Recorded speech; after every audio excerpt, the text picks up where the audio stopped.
ஜெய் வாராகி, என் அன்பு குழந்தையே, என்னுடைய அழகான தங்கமே, வாமா. உன்னிடம் நான் முக்கியமான ஒரு விஷயத்தை பற்றி பேசுவதற்காகத்தான் வந்திருக்கிறேன். உன்னிடம் நான் பேசியே ஆக வேண்டும்.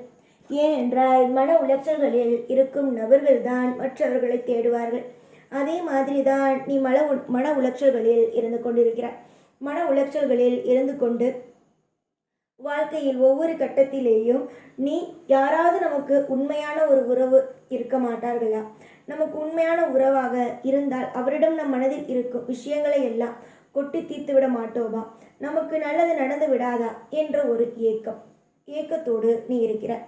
தங்க பிள்ளைகளே, உங்களுடைய வாழ்க்கையில் எத்தனையோ ஏக்கங்கள் இருக்கிறது, எத்தனையோ வழி வேதனைகள் எல்லாம் இருக்கிறது. இந்த வழி வேதனை ஏக்கம் எல்லாமும் எனக்கு தெரியும். ஒவ்வொரு காலத்திலேயும், ஒவ்வொரு நேரத்திலேயும், ஒவ்வொரு பொழுதிலேயும் சரிதான்.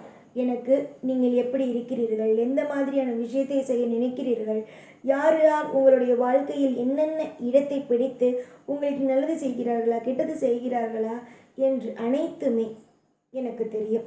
நீங்கள் நிறைய இடத்தில் குழம்பி தவித்து வாழ்க்கையே வேண்டாம், எனக்கு இந்த மாதிரியான வாழ்க்கையே எனக்கு பிடிக்கவில்லை, நிறைய இடத்தில் நான் வாழ வேண்டும் என்று ஆசைப்பட்டேன், ஆனால் என்னால் வாழ முடியவில்லை என்பது எல்லாமும் நீங்கள் சொல்லியிருக்கிறீர்கள்.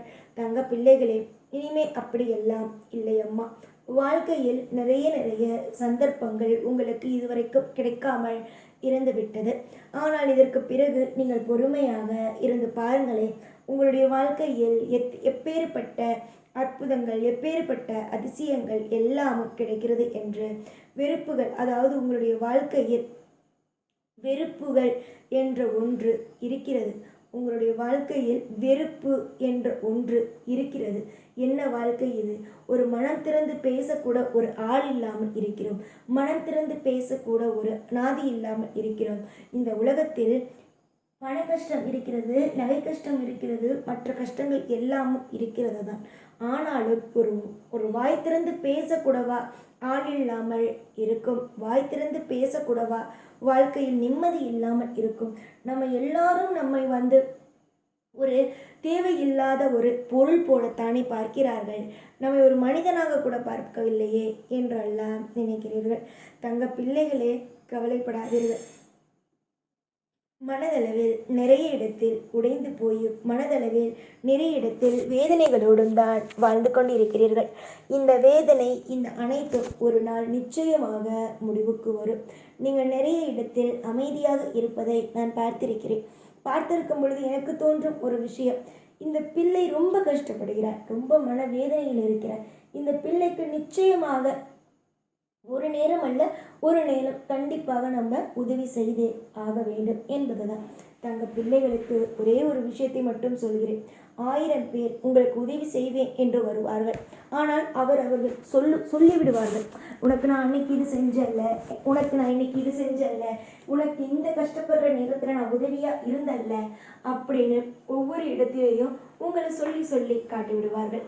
ஆனால் தெய்வம் என்ற ஒரே ஒரு நபர் மட்டும்தான் எந்த காரணத்தை கொண்டும் எதுவும் உங்களிடம் சொல்லி காட்ட மாட்டார். அதனால் தெய்வத்தை முழுமையாக நம்புவதற்கு முடிவெடுங்கள். நிறைய பேருக்கு சில விஷயங்கள் புரியவே இல்லை. மனிதர்களை நம்புகிறார்கள், ஆனால் தெய்வத்தை நம்புவது இல்லை.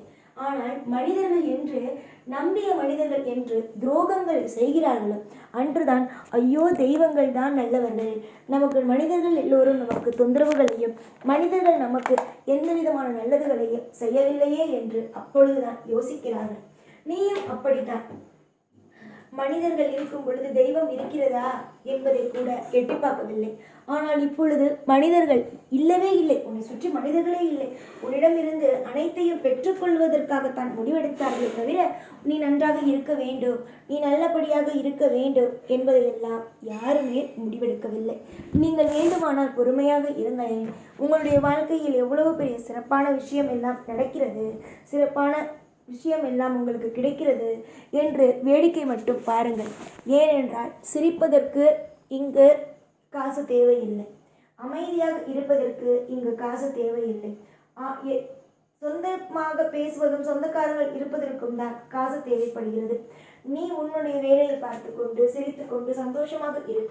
மனிதர்கள் இருந்தால்தான் சிரிக்க முடியும் என்பது அல்ல. சுயமாகவே ஒவ்வொரு விஷயத்தையும் செய்து உங்களுடைய வாழ்க்கையில் நீங்கள் சந்தோஷமாகவே இருக்கலாம்.